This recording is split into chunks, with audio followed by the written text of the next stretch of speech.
There are a lot of other things that also affect hormone balance. What's going on in your nervous system, in your digestive system, in your nervous system.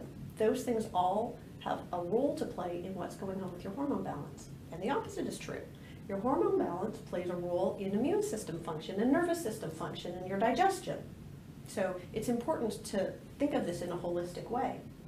Lifestyle factors also have a very profound role to play in hormone balance. Whether or not you're exercising, what kind of exercise you do, what your diet is like, whether or not you're sleeping well, what kind of stress you're under, how you cope with stress, all of those things are going to affect your hormones. And again, the opposite is true. So hormones have a really important role to play in how well you sleep and how you're able to cope with stress, whether you have energy to exercise. If you do exercise, are you able to build your muscles and become strong? So it's important to take lifestyle factors into play as well. Our age is another factor in our hormone balance. As we age, the hormones that most typically cause a problem are our sex hormones, estrogen, progesterone, and testosterone. For women, the hormone that declines earliest is progesterone, and it can start to be a problem as early as about 35. Progesterone is naturally calming. So if you lose progesterone, you can feel anxious, irritable, moody, you tend not to sleep soundly at night, you wake up multiple times sometimes. Progesterone is also important for the menstrual cycle. So if progesterone levels decline, you tend to get more PMS symptoms, they tend to last longer, your periods can be heavier. So finding this out and balancing out progesterone can make those kinds of symptoms better. The next one is estrogen. And estrogen levels tend to decline a little bit later. Late 40s, early 50s would be more typical. Estrogen is energizing. So if your estrogen levels decline, you can feel more tired, mood can be a little bit more flat. It also affects sleep and irritability and other symptoms as well. Estrogen, it holds fluid in your body, so if you become estrogen depleted, you can become dry eyes, dry skin, dry hair, dry mouth, vaginal dryness, everything gets dry.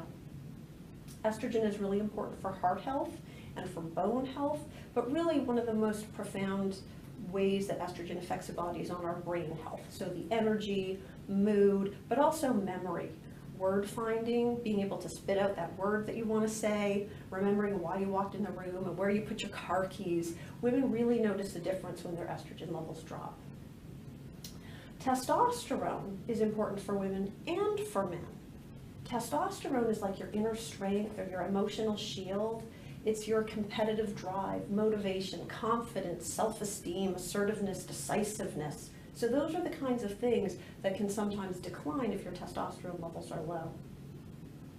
Testosterone is important for muscle tone and bone strength, but it's also important for everything to do with sex. Interest in sex. For men, it's important for erectile function. For women, it's important for vaginal lubrication. So those are our sex hormones.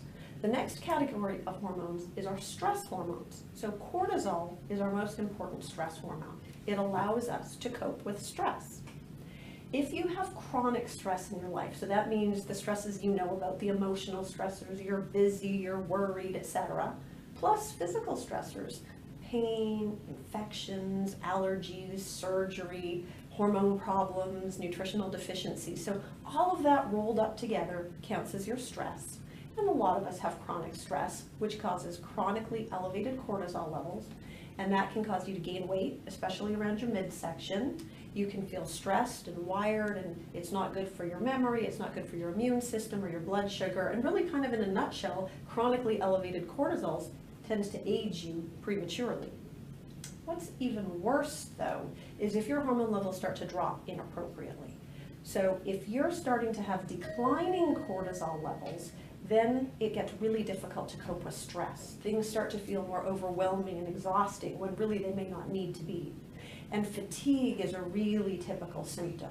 And there's a common pattern that we see with low cortisol levels. That would be hard to get up in the morning, hard to get started, eventually you get going, but then there's a dip in energy in the late afternoon, and sometimes people, if they stay up late enough, will get a second wind, and now, late in the evening, now their brain is alert and they're getting things done, but of course then they don't fall asleep and they're tired again in the morning. Problems with cortisol can contribute to weight problems, food cravings, mood symptoms, all kinds of things. The next one on our list is thyroid. Thyroid sets your metabolic rate, so it's really important for energy and for weight. It sets your thermostat, so it affects your body temperature. It's really important for brain function, so memory and cognitive sharpness. It's important for mood. It's important for your skin, your hair, your nails, regular bowel movements. It's important for a lot of different functions in the body. Something that I hear a lot is people complain, I have all of those symptoms. I was sure there was something wrong with my thyroid, but then they go and they have their thyroid test done and it comes back normal, and they're frustrated because they still have all of the symptoms.